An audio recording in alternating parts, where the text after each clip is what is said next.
नमस्कार साथियों। आप सभी का आपके अपने YouTube चैनल अपने स्टडी एचएम राजा पर हार्दिक स्वागत है। देखिए बेटा, आज के डेली करंट अफेयर्स में हम राजस्थान करंट अफेयर्स 9 जुलाई 2026 के बारे में चर्चा करेंगे आपसे। राजस्थान की सभी प्रतियोगी परीक्षाओं के लिए बहुउपयोगी है। आप सभी एक बार क्लास से जुड़ जाएं। आप सभी एक बार क्लास से जुड़े, शेयर करें। देखिए, तो आज के उस सेशन की ओर चलते हैं हम 9 जुलाई 2026 के संदर्भ में। देखिएगा,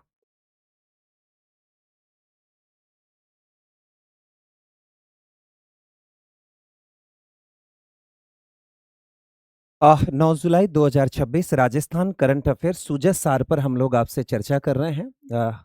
आप सभी का बहुत बहुत धन्यवाद। जल्दी से आप इसको एक बार क्लास को शेयर कर दें और आप सभी एक बार जुड़ जाएं। चलो, देखो बेटा, हम सबसे पहले बात करते हैं आज अक्षय ऊर्जा और सौर ऊर्जा राजस्थान वैश्विक केंद्र। ध्यान रखना, किस ऊर्जा पर बात करेंगे हम लोग? आज अक्षय ऊर्जा पर बात करेंगे। अक्षय ऊर्जा और सौर ऊर्जा राजस्थान वैश्विक केंद्र। देखो, यहां बताया गया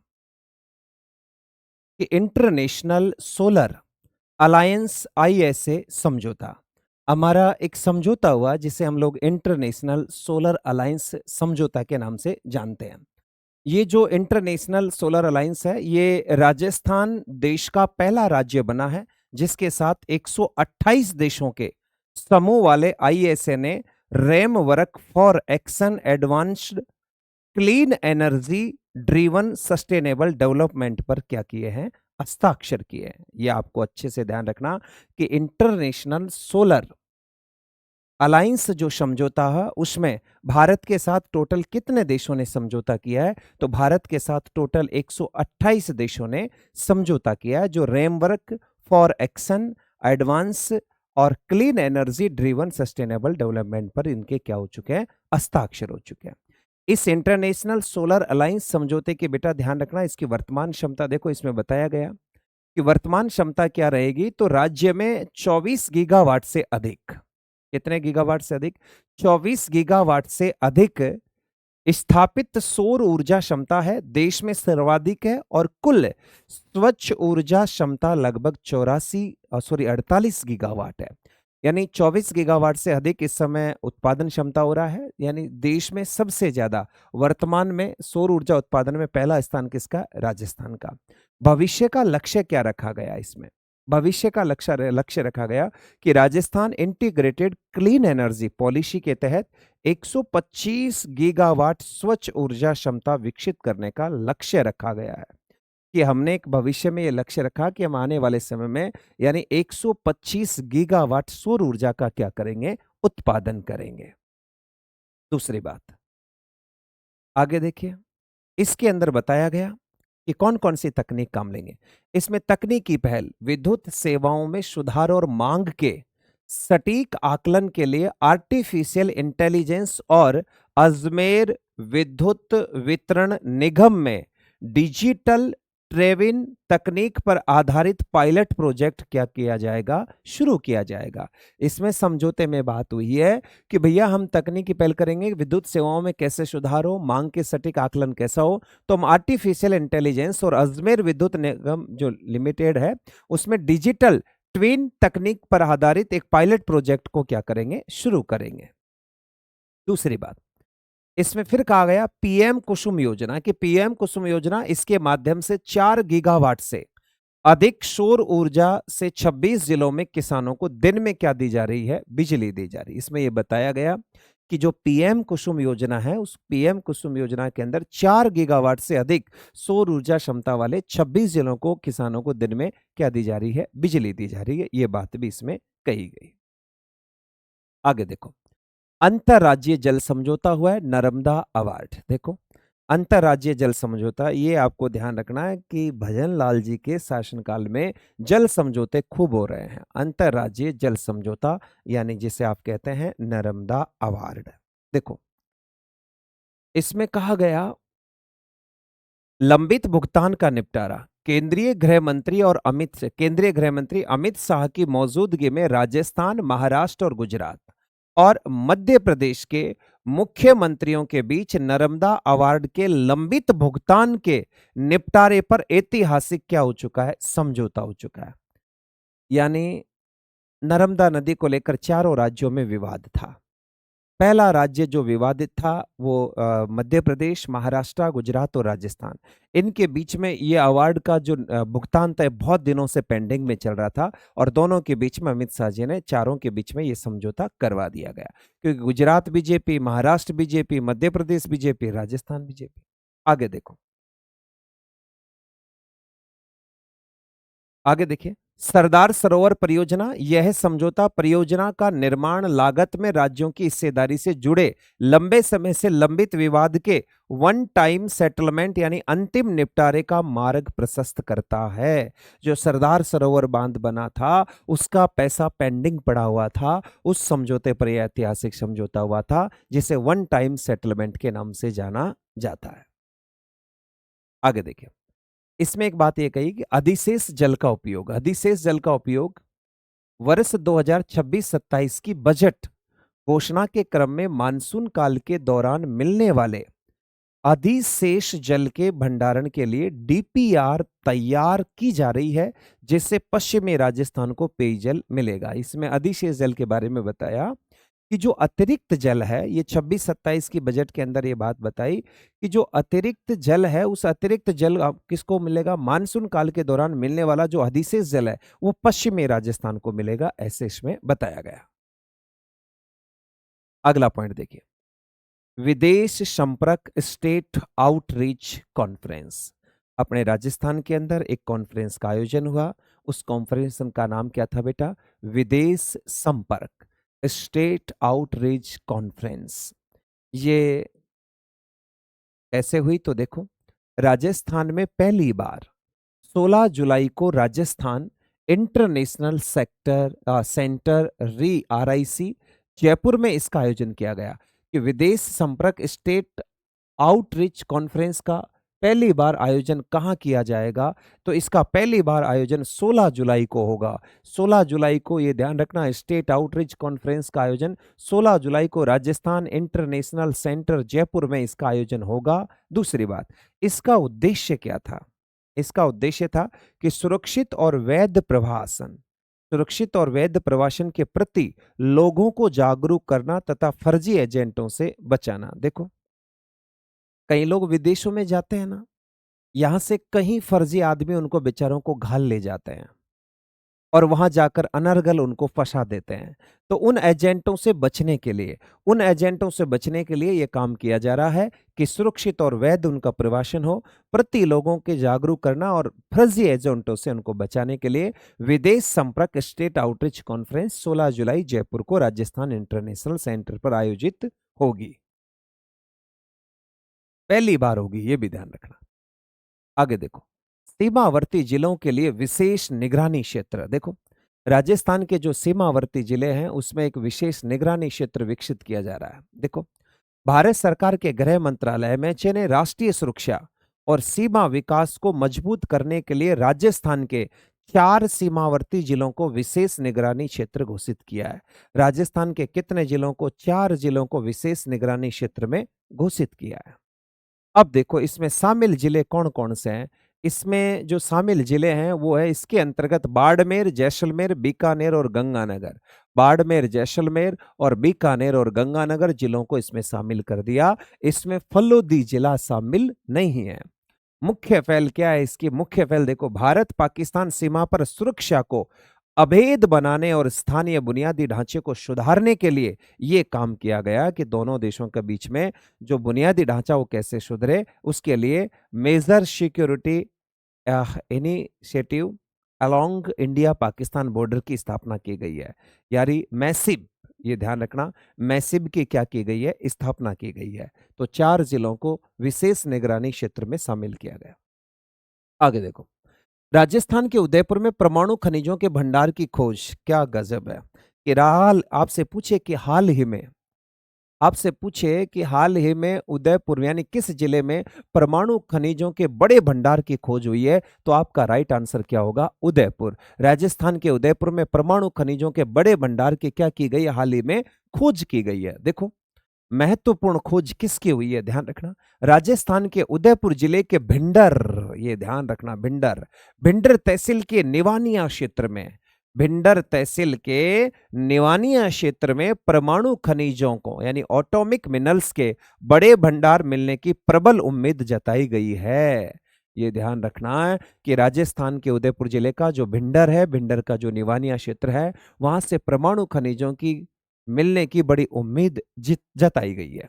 आगे देखो, इसमें कहा रिजर्व क्षेत्र, इसमें कहा गया कि इस खोज को ध्यान में रखते हुए सरकार द्वारा 10 वर्ग किलोमीटर क्षेत्र को आगामी 5 साल के लिए रिजर्व घोषित कर दिया। इसके लिए कहा कि ये जो 10 वर्ग किलोमीटर का क्षेत्र है, इसे सरकार के द्वारा रिजर्व घोषित कर दिया। और ये आने वाले कितने साल के लिए कर दिया है, तो आने वाले 5 साल के लिए इस क्षेत्र को क्या कर दिया गया था, रिजर्व कर दिया गया था। तो 5 साल के लिए रिजर्व कर दिया गया। तो निवानिया क्षेत्र भिंडर उदयपुर को आपको अच्छे से याद रखना। तो ये हमारी करंट अफेयर्स थी। अब हम लोग बात करते हैं बेटा आपकी सूजस पर। ये आपकी सूजस है, सूजस बड़ी इंपॉर्टेंट है। ये आपकी सूजस है, बुधवार 8 जुलाई की आपकी सूजस है। इंटरनेशनल सोलर अलायंस ने राज्य सरकार के साथ फ्रेमवर्क फॉर एक्शन पर हस्ताक्षर किए। देखो ये रहा इंटरनेशनल अलायंस, अभी बात हो रही थी ना आपसे। इंटरनेशनल अलायंस ने राज्य सरकार के साथ फ्रेमवर्क एक्शन पर क्या कर दिया, हस्ताक्षर। सौर ऊर्जा में वैश्विक केंद्र बन रहा है राजस्थान, सौर ऊर्जा में नंबर 1 पे चल रहे हैं हम लोग। ये देखो, प्रधानमंत्री मोदी ने सौर ऊर्जा को वैश्विक जन आंदोलन बनाया। भजन लाल जी कह रहे हैं पीएम सूर्य घर मुफ्त बिजली योजना की अपेक्षित गति लाएंगे। मुख्यमंत्री ने नई दिल्ली में महाराष्ट्र, गुजरात और मध्य प्रदेश के मुख्यमंत्रियों के साथ समझौते पर हस्ताक्षर किए। ये देखिए, ये अपने राजस्थान के भजन लाल जी है, ये देवेंद्र फडणवीस महाराष्ट्र के मुख्यमंत्री है, ये वो क्या मोहन यादव ये एमपी के है ही, और ये अपने गुजरात के हो ही गए। ये सीआर पाटिल जी हो ही गया जल मंत्री, ये अपने गृह मंत्री जी हो ही गए। इनके बीच में समझौता हुआ है, ठीक है। वैसे नाम लिख रखा ना, देखो देवेंद्र फडणवीस, अमित शाह। अरे भजन लाल जी देवेंद्र जी की जगह खड़े हो गए क्या, कोई नहीं, फोटो खिंचाने आए होंगे ना। चलो, शिक्षा विभाग में समझौता आमजन की त्वरित, ये आपके चल रहे हैं। ये आपकी सुजस है। और ये देखिए, मुख्य सचिव राजस्थान में पहली बार, ओह कितना, वो ये यहीं से उठाया मैंने। राजस्थान में पहली बार विदेश संपर्क स्टेट आउटरीच कॉन्फ्रेंस होगा। मुख्य सचिव ने तैयारियों की समीक्षा की है। फर्जी एजेंटों से बचने और अवैध प्रशासन के तरीकों से बचाव पर चर्चा होगी इस पर, ठीक है। चलो, ये आपका पहला प्रश्न, आपका फटाफट आंसर दे दीजिए। बहुत ज्यादा प्रश्न हो रहे हो, वाह क्या प्रश्न है आपका। देखो, वीबी जी राम जी ने योजना के बजट में प्रशासनिक व्यय की सीमा को 6% से बढ़ाकर कितना प्रतिशत कर दिया। यह मैंने आपको खूब अच्छे से बता दिया कि प्रशासनिक खर्च पहले 6% था, अब 6% से उस खर्च को क्या कर दिया, बढ़ा दिया गया। तो बढ़ाकर कितना कर दिया गया, ये जल्दी से कमेंट करके बताइए। इतना समय नहीं लगना चाहिए ना आपको। कितना कर दिया, पहले 6% था, 6% में प्लस 3% का इजाफा और कर दिया, और अब आपका आंसर होगा 9%। तो इसका राइट आंसर क्या होगा, 9% होगा। अगला प्रश्न देखिए, प्रधानमंत्री नरेंद्र मोदी द्वारा देश के पहले ग्रीनफील्ड एकीकृत रिफाइनरी सह पेट्रोकेमिकल कॉम्प्लेक्स का लोकार्पण कहां किया गया। कौन इसका आंसर देता है। प्रधानमंत्री नरेंद्र मोदी द्वारा देश के पहले ग्रीनफील्ड एकीकृत रिफाइनरी सह पेट्रोकेमिकल कॉम्प्लेक्स का उद्घाटन कहां किया गया। बाप फलोदी में, पंचपदरा बालोतरा में, बोरानाड़ा जोधपुर में, करनीसर बीकानेर में। इतना समय नहीं लगना चाहिए भाई, उत्तर आ जाना चाहिए आपका। अरे मेरे भाई, एक तो ये ध्यान रखना, जहां आपकी रिफाइनरी है ना, वहीं ये पेट्रोकेमिकल कॉम्प्लेक्स है। तो राइट आंसर होगा बी, पंचपदरा। राइट आंसर होगा पंचपदरा बाड़मेर, यानी बालोतरा के अंदर ही है।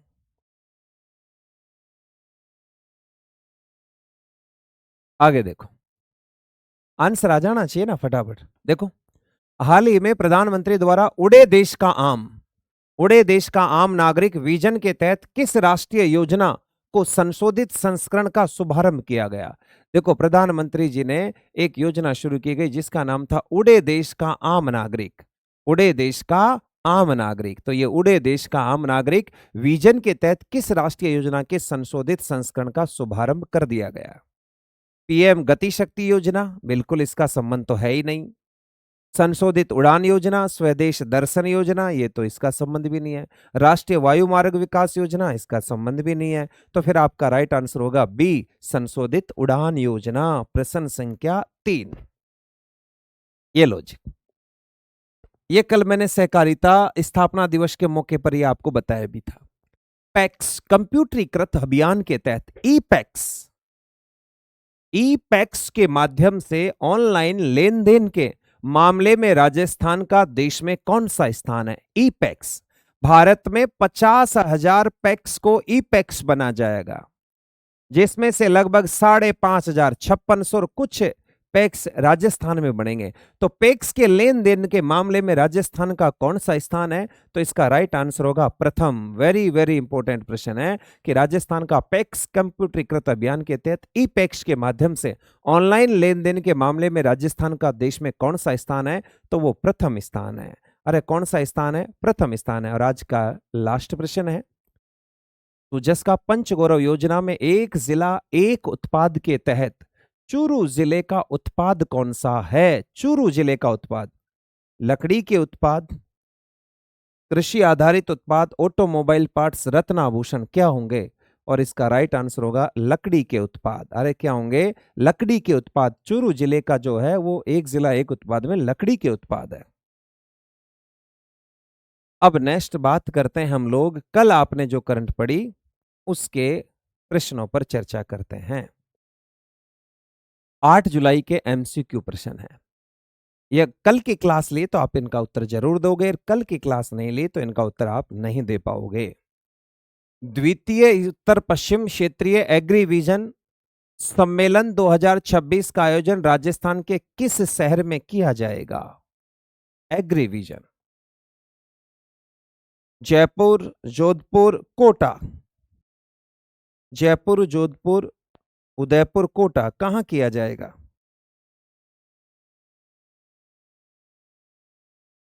जल्दी से फटाफट बताइएगा। शाबाश, इसका आयोजन होगा बेटा उदयपुर में। कहां होगा? उदयपुर में। कल की क्लास लिए तो द्वितीय उत्तर पश्चिम क्षेत्रीय एग्रीविज सम्मेलन का आयोजन उदयपुर में होगा। प्रश्न संख्या 2 देखिएगा, सहकार वन परियोजना, सहकार वन परियोजना के तहत हाल ही में ई भूमि पूजन कार्यक्रम कहां आयोजित किया गया था? सहकार वन का लिए ई भूमि पूजन कहां हुआ था? केशोराई पाटन बूंदी, सुमेल गांव जयपुर, लूणी जोधपुर, शाहपुरा भीलवाड़ा। शाबाश, सुमेल गांव जयपुर में। कहां पे होगा? सुमेल गांव जयपुर में।